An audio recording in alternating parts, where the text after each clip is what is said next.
Marvin Harrison Jr. You're hot. Ohio State. Overrated, huh? Don't you think?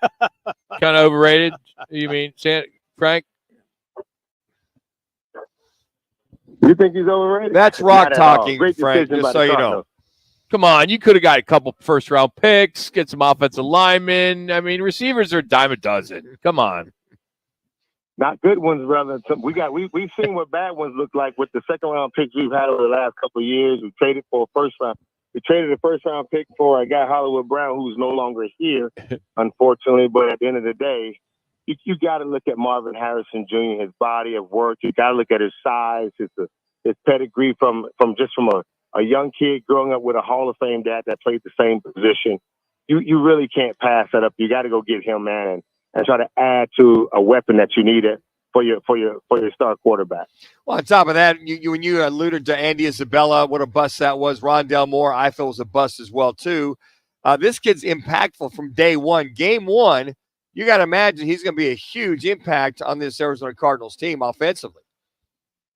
Now, look, I mean, I thought our draft was to go get guys that can play right now, yes, that can be explosive, and that they can use their physical abilities along with their mental IQ, man, to come out and get ready to play and to help this team right now. I don't think this is a development draft that we have. I think those guys that we went out and drafted are guys that we need to come in and play right now. We need help. We're 4-13. Last year we saw Monty come in and bring about 30 free agencies to give us a chance. And most of those guys are really good. But I think this draft right now, JG, Monty, and the rest of the crew that they brought in have a chance to put their hands on this team, design it the way they want to design it, Rock, and really go out, man, and try to coach these guys for 4 quarters to be the team that they want, that can kind of make this fan base pretty proud. And I was just tongue-in-cheek there, Frank, just so you know. I love the hire, a Buckeye fan. I think it's an outstanding hire. But I'm curious who does he remind you of? You know what? He comes in with all the skill sets. Like that's a funny, right? Like I think when you look at him in college, you see Larry Fitz, you see Q. I mean, a Q who just can make plays when he gets the ball in his hand. You can see me; he's very possessionable. You see Rob Moore with the ability, man, to go out and make plays and use his body to shear off defenders. I mean, so he has the package. He really does. The idea is that when he comes in here, where we set him at, and his mindset to come out and be the guy that I'm coming to make plays, not just be a part of a team. I'm coming to be the first round draft pick that I can be. To use those little things that that make a receiver, a guy that can go out and tap defenders and not sit back and watch what defenses are doing. That's the beauty of what his pedigree has shown us when he was in college. I'm just hoping that when he comes here, he realizes he's the man, and he has to be the guy from day one, not wait till like game 13 to figure out what it's like to be a receiver in the NFL. Frank, watching him, physically move, speed, hands, kind of a contortionist when he makes some of his catches. I don't know. I saw maybe a young Randy Moss, the way that he moves, his speed, his hands. He's not 6'5", but he's about close to 6'4", but just the elusiveness and speed, kind of somewhat of a cop. I don't know what you thought. Now he has the package, man. Like we got it. They went and got a guy that's like, an Ohio State guy that can really go out and play. Ohio State has been, between them and Alabama, they've been the most dominant 2 schools that have sent the NFL some great receivers that have come out and played, but that have been impactful the first year or two. He has the package to do anything we want him to do.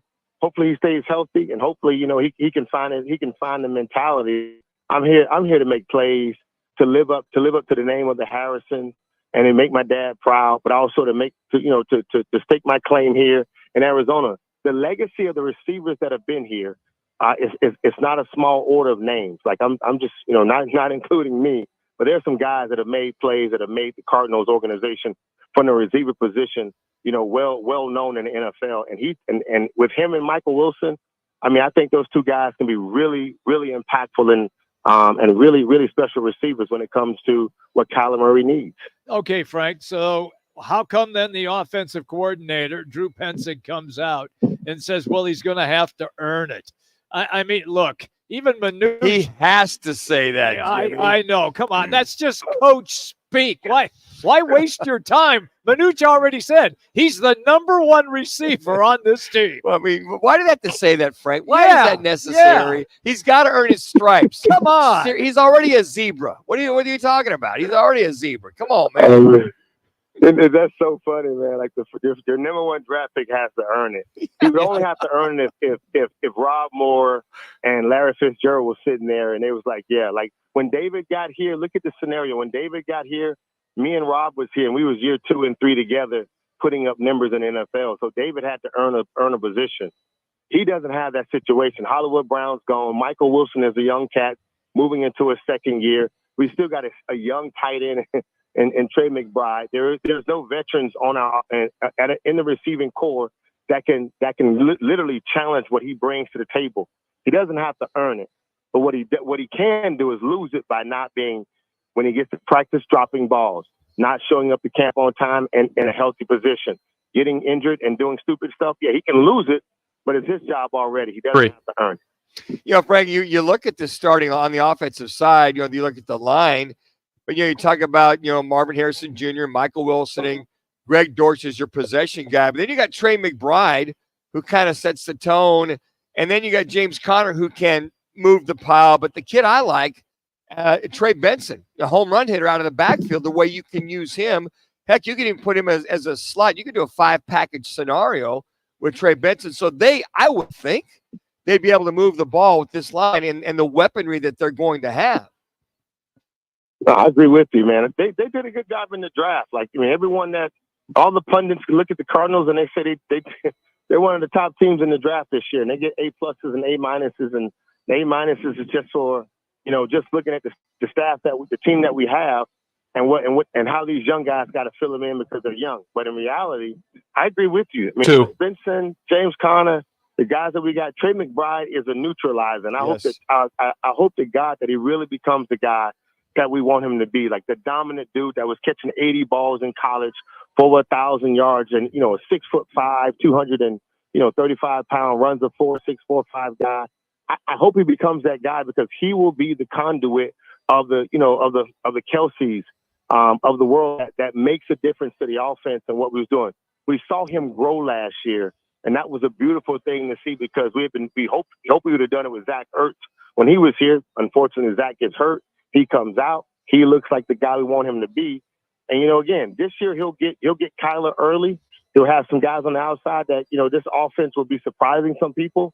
And hopefully, Drew opens up the playbook and, allow these guys to go out and make plays.